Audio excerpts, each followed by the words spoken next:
It hasn't. I mean, that indicate that we saw. Has he got his name on the list? It's okay, let it go, let it go. It's okay, I'll speak next week. But I tell you, I'll know. You can speak as soon as he's finished, how's I that? don't have to speak. I want to hear what he has to say. So, Me too. I'm not here to get into confrontation with you. That's what Would I you said last use- week. Would you use the microphone, please? If we're gonna get in a bunch of yelling, I'm just gonna leave. Okay. I want to give you some ability to say where gravel happens. I want to put in tougher regulations. I want to make sure enforcement is better. But I can tell you this, whether you believe it or you don't believe it, but there is something you will see over the next few weeks coming out that's going to say that we are no longer going to give warning letters when there is a flagrant violation or a deliberate violation of a permit condition. There will be strong penalties, not warnings, strong penalties. The second thing I'll tell you is that I know, we discussed this many times, 90% of the complaints about gravel pits aren't about the gravel pit, they're about the bloody trucks. That's where the complaints are. And so we are putting in, and I've worked with Shirley Bond, and I can tell you that over the next few weeks, you will see what's called best management practices for trucking. And what's going to happen is that some of the responsibility for the trucks that are on the road that emanate from the gravel pits, some of the responsibility for their behavior will go back on the pit, because that's where some of the problem emanated from. I can tell you it would take 20 years to get to how to deal with existing pits who have rights under the law, and if they're operating within their permit conditions, you can't just retroact or just change the permit conditions without reason, because they have recourse to the courts, and that's what's been tried before, and that's the court cases that What about non-compliance? So I just said that. When there's non-compliance, we will be enforcing. There's been warnings, there's been all that, but we will be enforcing. As long as I'm the minister, I can tell you, I will be stepping up enforcement, and I will be looking at trucking, and working with Shirley Bond, who sees the same dangers as I do and the same problems as I do, and we do want to fix it. That I can tell you, whether this goes ahead or not. Those two things are going to happen.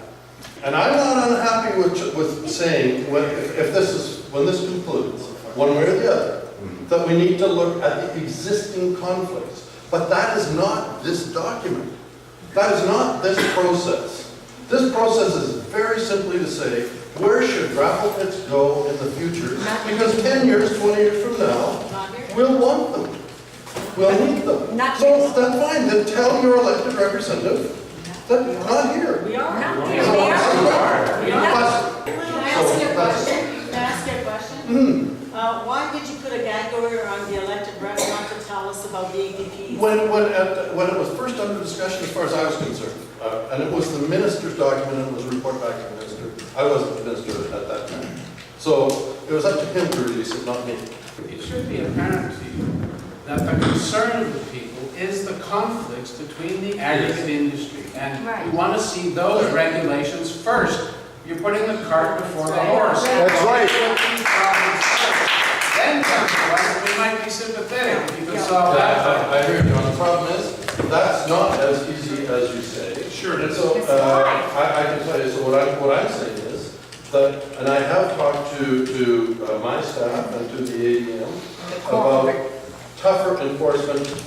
And I'm going to send something out to the aggregate industry about permit conditions and respecting permit conditions. And they're all going to be told that if you violate a permit condition knowingly or flagrantly, there's not warning letters. The chief mines inspector, I will expect him to put penalties in place. You want our support on this? Let's see that first. Because So, I have that's right, in my John. head. Okay, so John, this is the way, whether it's good or bad. It seems to me you're asking us to choose for the lesser of two evils. One we don't like, and the other one we hate.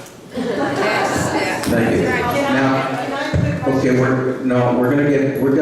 I want to be out of here sometime before tomorrow morning, and we still have 6 people to go. I would like to request both from Mr. Haas here, Honorable Mr. Haas, and the Regional District Board to not give any further permits for gravel pits until there's a resolution. I can't do that. I'm sorry, I can't do that. Why not? Because and I'll tell you what, I did look at that. And the advice that I got, the legal advice I got was that if somebody makes an application, this has no standing. This is a concept that is not true. It has no legal standing. And the advice that I have received is that if somebody applies and fulfills all the permit conditions that are required, we have to deal with it, and we can't say no. But if they're not upstanding now, how is it going to be upstanding? The next speaker, If they don't have permits now, Yeah. then somebody's got a light switch going on. That's all. Oh, it's Walter. Okay, the next, But what I'm saying to you, is there no conflict when a gravel pit can go through because you get a million or thousands and thousands of dollars for a campaign? Is that any more Well, we fair? don't get thousands What of about what dollars. happened up at Williams Lake with the casino mines? Nothing could be done there until their campaign for election. okay, Cynthia, we'll hear you in a moment. Elizabeth, Okay, I'm you gonna. still here? About the environmental regulations currently for pits, like I'm concerned about, do they have required tailing ponds so the silt can settle, or are people Yes, they do. just pumping this stuff into the No. environment? They have to have settlement ponds, that first thing. Yeah. But I can tell you that one of the least polluting mining exercises is gravel. Was in every one. Okay, Mr. Minister, I told you, I don't want to get into debates. It is enforced. The next speaker is Wendy Bale. I'll keep it real short because there's hardly anybody here. And everybody said pretty much, most people said a lot of what I feel anyway.